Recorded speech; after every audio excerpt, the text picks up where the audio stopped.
Hello everybody, my name is Marcus. Welcome back to Automation Game, where today in episode 3 we're continuing our Let's Play of Consolidated Motorcars Incorporated. Last episode we upgraded our production facilities and did 2 facelifts of our original first model, the Liberator budget sedan. Today I think we're going to try and do one more facelift of the sedan before engineering our new model. So first of all, we're going to play the game just for a little bit, because I think we want to start that trim in 1959. We'll let it run for a moment here. Also, we need to build up... Whoa! What happened there? Oh, big fluctuation in sales. Not really sure what happened there, but seems like we're back in the green. We'd also like to... we took out a big loan to expand our production facility, so I want to work on improving our credit rating just a little bit before we dive into more heavy-duty projects and expansion. Alright, that's probably good right there. So we'll dive in here. I don't think we're going to make any major upgrades this time around. Frankly, all we're really needing to do is just upgrade our, or not upgrade, but rather refresh our factory tooling so that we don't run into production slowdowns as we reach the end of the engineering time of our new model, because I think that's going to be a long one.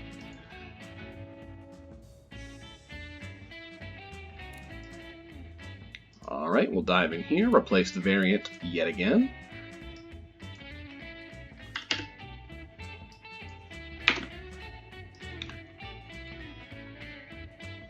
Okay. Still in cast internals. I don't think we certainly don't need to upgrade to forged. Everything here looks good. We might just put one more point of quality in there. We might as well. It's still a nice, well, yeah, still a nice boost to reliability. That's very good. Is now maybe the time to switch over to a larger exhaust? Oh, maybe. I think so. This is kind of a little bit better all-around setup, and this is another one that we're going to grow into, I think, as over time we're able to get more advanced fuel systems and add more quality. We're going to get more and more choked on the exhaust, so I think we'll take the plunge here, have a slightly quieter setup while we're not making too many other major upgrades into reverse flow. All right. Is it worth putting a point of quality into the internals? I don't think so. That adds quite a bit to the production units, and it improves smoothness just a little bit and reliability very marginally, but I don't think it's worth it for our case. I do think I will maybe just give us another 100 RPM on the red line, just to let the engine breathe a tiny bit more. And I think that's going to be our engine right there. Sounds exactly the same as the old one. Here's our beautiful body style. Transmission, we're going to stick with the 2-speed automatic, even though it was horrible to drive in Beam, but the markets do like it. Should we add a point of quality in while we're at it?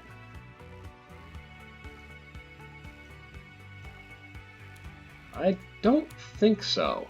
I think they like it just as is. Our tires are okay. We're kind of where we want to be in terms of drivability and grip. Braking still looks very good. Aerodynamics, no changes here. Basic radio, maybe? I think we checked this out last time, but it's still not quite time. We'll leave that as is. Ooh! Should we put in hydraulic power steering?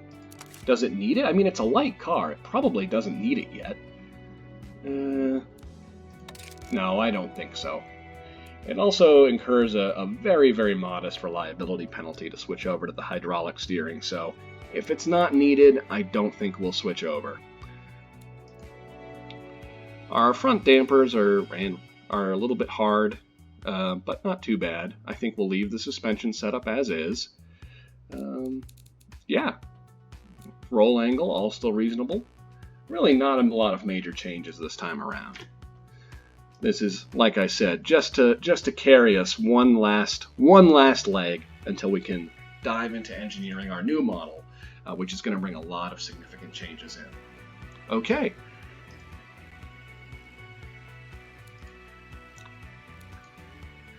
Drivetrain management, I think we might make a few changes here. Target automation level is 37%, so we're still right where we need to be there. Maybe what we'll do is just invest a little bit more in tooling quality. It only costs a few million, and it'll help our build quality slightly. Should we up our quality control? Yeah, we can run it at 80% now. That's okay.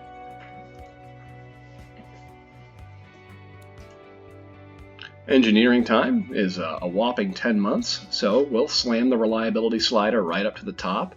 We'll take some pressure out, because we actually, I want to delay this a little bit to get a little bit more life out of our existing trim. Take the pressure all the way down. We'll save a little bit of money too. I think 24 months seems okay. We might actually add a little bit of pressure back in. We'll still run it at a very modest 25, but we'll make the car a little bit cheaper as well. Yeah, that looks good. Okay, now let's do the engine. We'll make similar changes to the engine factory sliders, just up the tooling quality a little bit, maybe up the quality control a tiny bit too. 80% is still a little bit aggressive for this. We'll stick it at, leave it at 79. Okay, our engineering time, pretty much where we need it to be. And we'll drop a little bit of pressure out, because we can. We'll drop some funding out, because we can. Process slider is more or less right where I want it to be. So we'll just save a little bit of money to get it to 24 months. That's a nice reliable engine, almost 60. So yeah, engine production slider, or rather graph, looks okay. Let's go ahead and we'll sign this one off. I don't think I'm going to export this trim to Beamng.drive, just because in Beam we're not really going to see any of these changes or feel any of these changes. I don't think there's any point in test driving it, because it's basically the same model as the 55. All the changes are on the assembly line rather than in the actual model. Okay. And we don't have to borrow for this. We have just enough cash that by the time the factories go into retooling, we'll have enough money to cover this. So we'll deactivate the loan and sign it off. And of course, the last thing I want to do while we're repaying this massive loan we took out is take on yet more debt. We're not going to be done repaying that loan until I think we did a 10-year term for it, and it kicked off, or rather we started paying it in 1958. So I don't think we'll be done paying it off until 1968. We're going to have this big $8.8 million loan repayment on it. So that's not fun. But hey, at least we won't have to pay as much taxes. At least I think we won't. I'm pretty sure taxes in this game are on... actually, let's pause this game real quick. I'm pretty sure taxes in this game are on profits, not on revenues. So it's like a corporation in real life. It's not like a sales tax. It's a profit tax. Let's put 1 point of research into Drivetrain, because if we want to make our next trim a transverse engine, a front-wheel drive car with a transverse engine, just like most modern economy cars are, we need to have both the chassis tech to do it and the drivetrain tech to do it. I'm going to put one... do I want to put any points into body? How expensive would it be to try and unlock the 1965 batch of bodies? Could we afford to run our research slider so aggressively that we could do this in like a 65 body? I think we actually could. We're making a $3.2 million profit, and the total R&D costs here are about $400K a month. That wouldn't eat in too bad. I think it would be worth it to have the extra bodies available. Now, let's do that. Okay, let's let the game play a little bit here.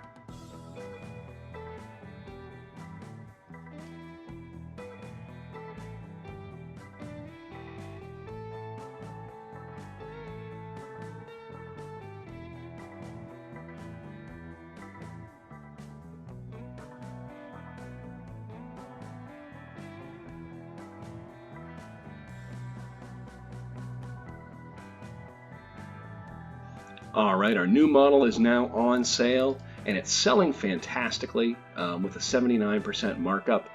In future updates, I think they're making a major revamp to the sales model. So in future, I think the way it's going to work is that you sell the model at like a fixed price to the dealership, and then the dealership gets the markup. In future, you won't be able to sell cars at these huge markup ratios and just collect profits off of that like we are now, which is more like how cars are sold in real life, unless you're Tesla.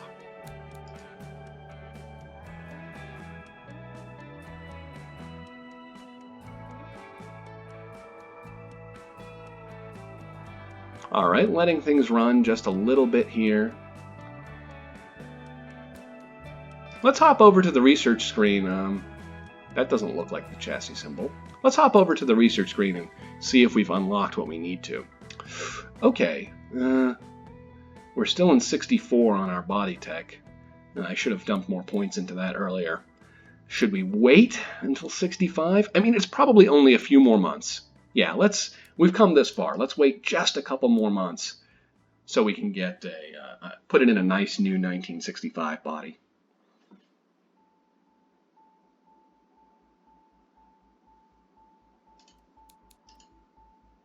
Okay, here we are. Perfect. Target the family budget segment, of course. I would eventually like to maybe split this lineup into one like larger, more slightly upscale, like family-oriented model, and then one smaller, more strictly budget-oriented model. But for now, we don't have the money quite yet to expand our production facility that massively, so we're going to try and make it something that can be used for a dual purpose. Our choice here, I think, is sort of between this little guy, which is really nice because it has both a sedan body and a hatchback body, a four-door hatchback body, so we could do a sedan version for like a family budget, and we could do a hatchback version as like a city car. That'd be nice, but the downside is that this one has a really, really small interior volume. The other choice, which has a bigger interior volume, would be to get this shortest wheelbase sedan body, this one here, which has a much better interior volume, but it doesn't have a hatchback variant. So, not really sure. I think we'll go for the smaller one because it's more versatile, and just by virtue of the fact that it's a little bit smaller, it's going to use less materials and be a little bit cheaper. So that's what we'll do.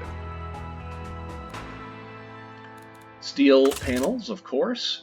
We're going to make the jump and make the switch over to a unibody or a monocoque chassis.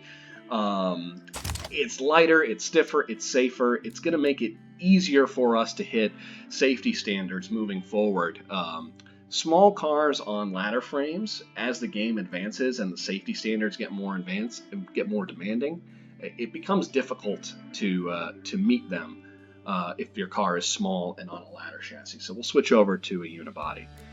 Galvy steel, a front transverse engine. Of course, this is the way that the vast majority of modern economy cars are built, so we're going to switch over to that right now. Front suspension, we'll make it McPherson struts is the natural choice, I think. No reason to really go for a double wishbone, and to my knowledge, you can't really use a solid axle in a front transverse setup. I don't know how that would work. You would have to like mount the entire engine on the axle or something. I don't know. But we're not going to do it either way. And then in the back, we can sort of choose. We could stick with a beam axle, but it's really like only marginally more expensive in terms of engineering time to do a torsion beam. Actually, the production units look to be almost exactly the same, and the torsion beam is going to provide significantly better comfort, significantly better handling.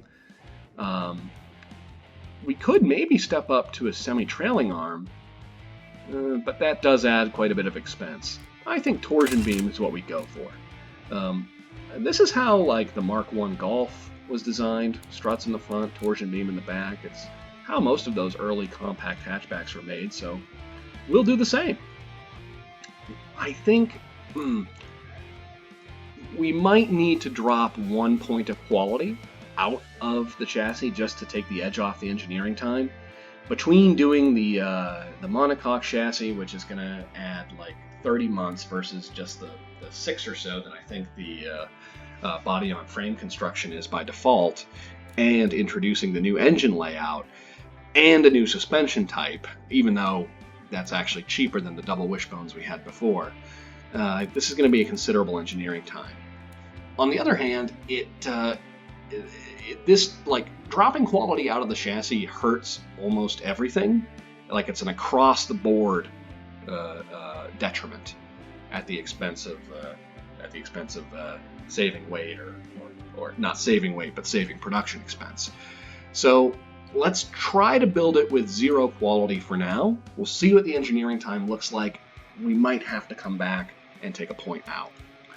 We're going to replace our variant. We're going to still use our old Bumblebee 1.6 motor, but now might be the time where we exercise our capability to expand the engine a little bit. We can bring it back up to the 1.6 liter displacement that it's actually capable of. Going to give us a little bit more power and only a very marginal increase in weight. Very slight. Ooh, that's interesting. It gives us a very slight detriment to reliability. That's a nice detail, that when you have an underutilized block, it has a marginal benefit to reliability. That's really cool. I appreciate that little bit of attention to detail. That's nice to see. We'll take a look through here. We'll stick with our 2-barrel carb. I don't think we need to upgrade anything here. Rev limit, maybe we'll let it rev just slightly higher. Exhaust looks good. Everything else looks good. And we might just squeeze 1 more point of compression into it. Okay. Great. I think everything here looks good. Let's give it a listen.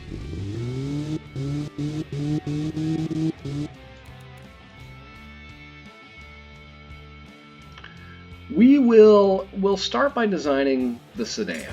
I do want to make a hatchback version, but we'll start with the sedan first. All right. We want to give it some interior volume, that trunk space. Bring this forward, bring that forward. And we can leave that as is. It looks so like boxy and kind of dumb, but whatever. Keep moving along. We're still going to have our automatic transmission, and yes, we can finally have a 3-speed. That's perfect. Adjust our top speed and spacing. We'll go for slight overdrive with positive spacing. Obviously, we'll have to come back and adjust that some more thoroughly later. Radial tires, hard long life. 145s almost look a little bit wide for this car. How about 135s? That looks more proportional. And I think we can add a little bit of spacing on the rear. This body doesn't have... the fenders on this don't necessarily morph. I don't like the way they morph. It looks funny. Slightly larger wheels, again, because I do think we're going to need some bigger brakes. And a little bit larger tires, too, for added comfort. Brakes, ooh. Should we swing for solid discs in the front? This is going to be a really front-heavy car, so we might need them. They're not too expensive. Only 0.25 versus 0.2, and only 1 extra month of engineering time. I think that's worth it, honestly. Max them out, but in the back we'll cheap out and go for drums. Definitely, because it's going to be so light in the back. Definitely don't need solid discs back there. Take our pad type down. I want something no more than 30. Aerodynamics. Don't need an under tray. We'll crank our cooling airflow up again. Interior, sticking with our 5-seater model, and basic, none, maybe with 1 point of quality. Now here, we might actually need to invest in hydraulic steering because it's going to be front heavier because of the front wheel drive. It's still probably a pretty light car though. We'll try it with none first, and then we'll go back and see. Standard safety. progressive springs. Don't have any options for dampers and sway bars just yet. Nice score out of the gate. We'll tune the suspension for normal, and then we'll go through and do some fine tuning. We'll start with the gearing. Definitely want longer gearing here for better fuel economy. Stretch this way out. And we can do more spacing too, but not that much more spacing. Okay, 65. And that looks nice. We might even go a little taller. A little taller? No. No, that seems to be where they want it. All right, wow. Check out that understeer. Whew, we might need to put on some bigger tires. Let's try going back up to 145s to tame that understeer. Okay, that's still understeery, but it's better, a lot better than what it was. We might be able to dial this into an acceptable level now with this suspension tuning. We were way off before. Brakes look almost perfect. We'll just adjust them so that they're a little bit more front biased, and then we can make them slightly more comfortable. That looks perfect. Aerodynamics are good as is. Interior, I think we'll leave that. Let's try hydraulic steering. Oh, they do like the hydraulic steering. How much engineering time? Oh, it only adds like a month of engineering, a month and a half of engineering time, and a very, very modest reliability penalty. I think that's worth it, especially since it's probably worth gaining some familiarity in hydraulic steering early on, because it's something that we're going to have to adopt down the road eventually as cars get heavier and heavier and heavier over time. Point of quality, maybe? No, we don't need it. All right, now we don't need any camber at all in the back, and we want a little bit more in the front. I don't really want to go much above minus -1 camber? Camber? Not sure. -1 camber in the front, because the more aggressively you tune this, the more the tires wear unevenly, and then the higher the service costs get.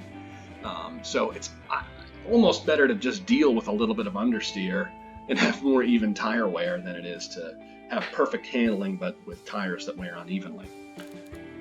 Again, I wonder if we can just get away without having any sway bars at all. Or actually, no, we want the opposite. We want stiff sway bars in the back and soft in the front to help counter our understeer. All right. We're going to have stiffer suspension as well, especially in the back. Yeah, that's a benefit. It's going to increase our load capacity and help our handling a little bit. Should we give it one more? That might be a little bit aggressive. How about in the front? How does it look like this?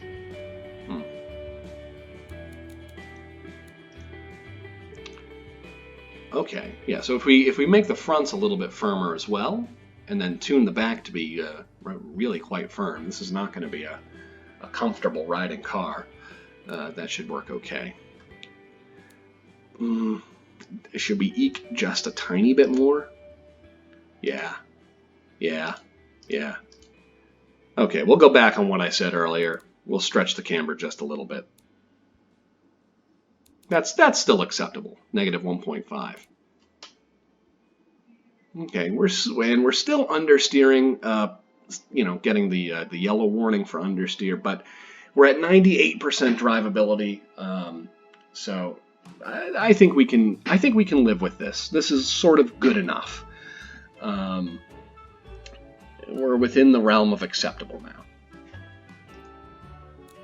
All right, that's our sedan.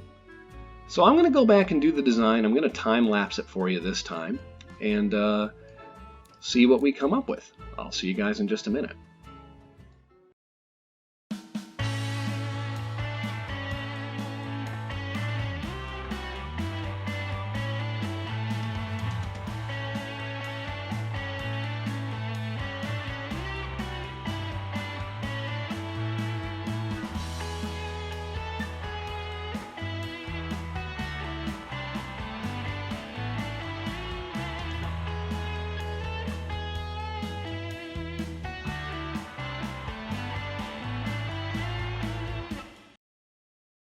We are back with what I'm calling the completed design for the Liberator 2, a radical departure in terms of engineering from the Liberator 1, but it's similar in its nondescript and pretty boring styling.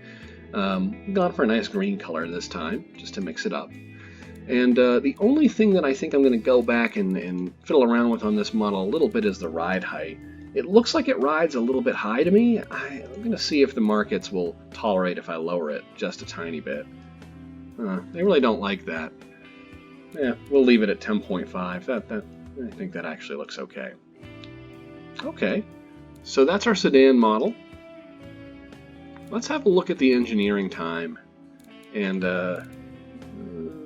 68 months? That's not too bad. Let's throw together a hatchback version. I think we can do that.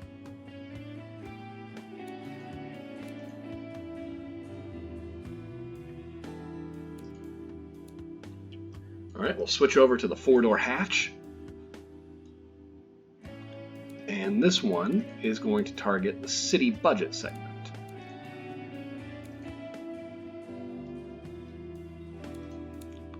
Fix our fixtures real quick. Actually, before we fix our fixtures, let's fix our body. I want to do, bring that out.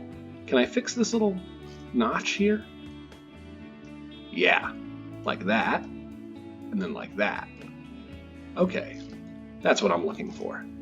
We'll just fix this bumper real quick.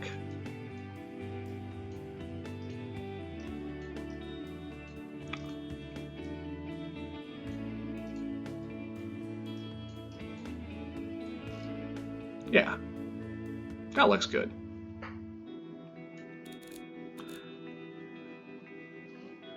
All right, let's see if the change in body style necessitates any other changes to the car. We might have to fiddle with the suspension a little bit.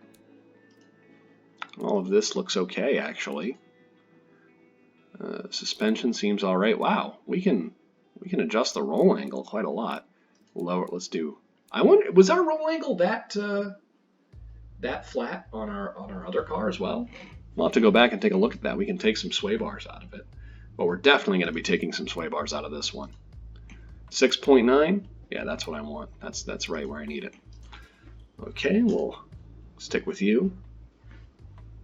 Let's go back to the sedan and see if we can take some sway bar out of it. Oh yeah, definitely. How did I miss that before? That looks great.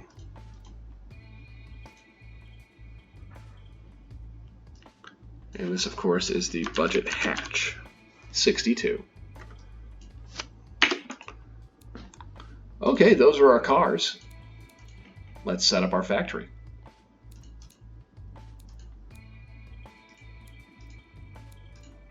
Now I want to produce both.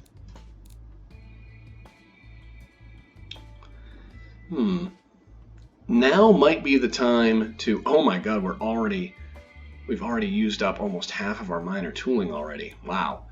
We're going to increase the automation slightly to keep costs down, and we're going to put a little bit more tooling quality in. I think that looks good.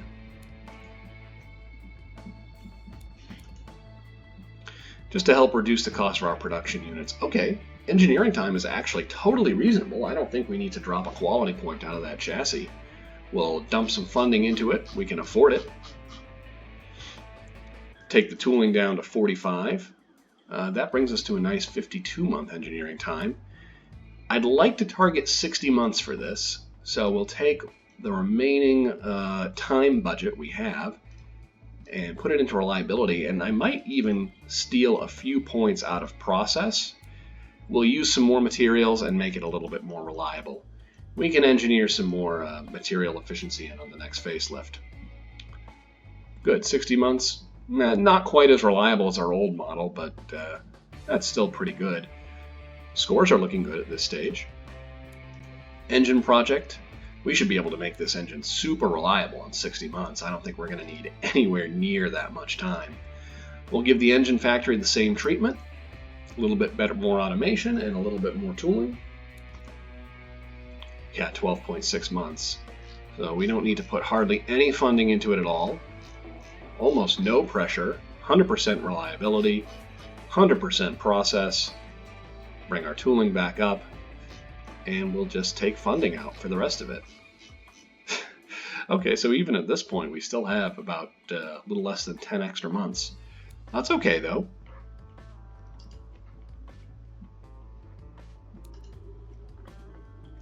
Forecast looks strong. Again, we'll adjust our shifts. I don't want to run more than 2 shifts. At some point, it does make sense to run more, but we're so bottlenecked on our factory right now that I almost like the tooling wears more the more shifts you run. So I'd rather keep the tooling good for longer, if that makes any sense. Okay. Yeah, these models are looking good. Let's go ahead and sign them off. Do we want to take a loan for this? Actually, no, I don't think we do. We have almost enough money to cover this in the bank, and I think by the time the factory retooling starts, we'll have enough money to pay for this out of pocket. So we're not going to borrow for it. Let's keep our cash flow strong and keep paying down our existing debt. Let's sign it off.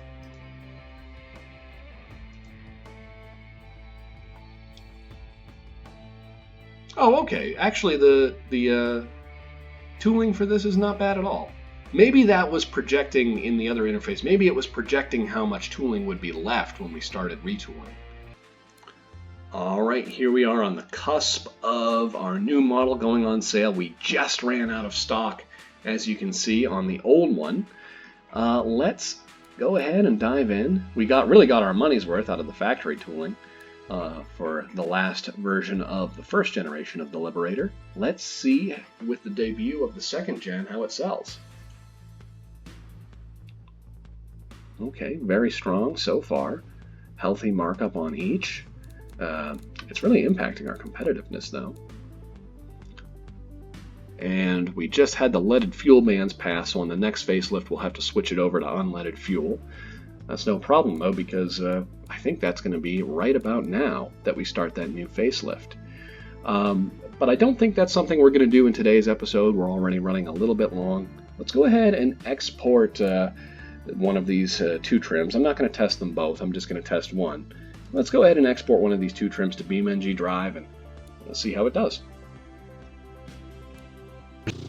We're back in Beamng.drive now with the Liberator Sedan, Generation 2, with a lot of major changes, most notably switching over to the front transverse engine configuration, what we now know as the modern standard for most economy and just most cars in general.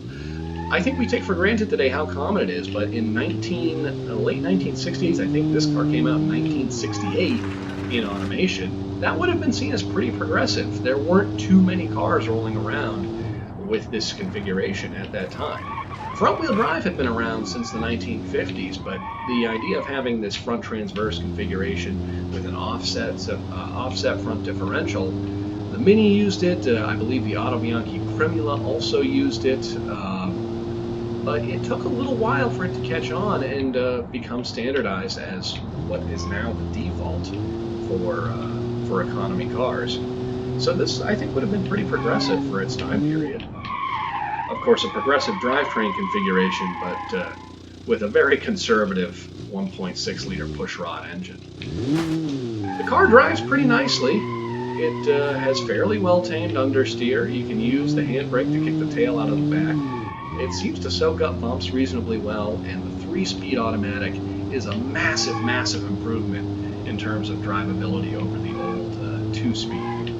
It's actually capable of accelerating as opposed to the old one, which would just sort of bog down at about 2,500 RPM. The engine can never get up into the rev range to produce the power it needed to really accelerate the car. That extra third gear really makes a huge difference.